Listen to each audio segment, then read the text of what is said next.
ನಗರದ ward number 28ರಲ್ಲಿ ಮೂಲಭೂತ ಸೌಕರ್ಯಗಳನ್ನು ಒದಗಿಸಬೇಕೆಂದು ಒತ್ತಾಯಿಸಿ ನಗರ ಬ್ಲಾಕ್ ಕಾಂಗ್ರೆಸ್ ಪ್ರಚಾರ ಸಮಿತಿ ವತಿಯಿಂದ ಜಿಲ್ಲಾಧಿಕಾರಿ ಕಚೇರಿ ಸಿಬ್ಬಂದಿಗೆ ಮನವಿ ಸಲ್ಲಿಸಿದರು.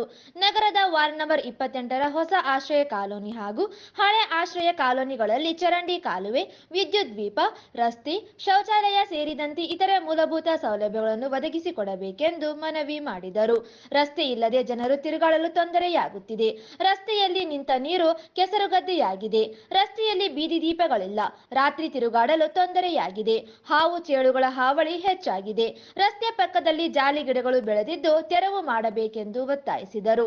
ಬಡಾವಣೆಯಲ್ಲಿ ಶೌಚಾಲಯಗಳಿಲ್ಲದೆ ಮಹಿಳೆಯರು ಬಹಿರ್ದೆಸೆಗೆ ಗುಡ್ಡದ ಕಡೆಗೆ ತೆರಳುತ್ತಿದ್ದಾರೆ. ರಾತ್ರಿಯಲ್ಲಿ ವಿಷ ಜಂತುಗಳು ಕಡಿತಕ್ಕೆ ಒಳಗಾಗಿ ಭಯಭೀತರಾಗಿದ್ದಾರೆ.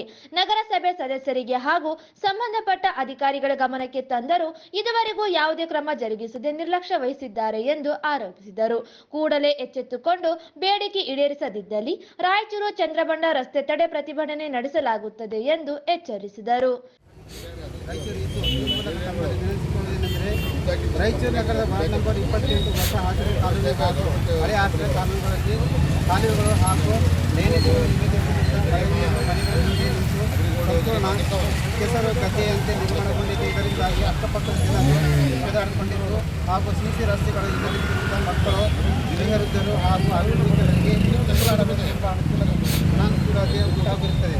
ಹಾಗೂ ಮಳೆಯ ನೀರು ಮುಂದೆ ಸಾಗದ ಮನೆಗಳ ಮುಂದೆ ನಿಂತಿರುವುದರಿಂದ ಮರಣಾಂತಿಕ ರೋಗಗಳಾದ ಡೆಂಗು, ಮಲೇರಿಯಾ ಬಂತಹ ಮಕ್ಕಳು ಹರಡುವ ಭೀತಿ ಇರುತ್ತದೆ.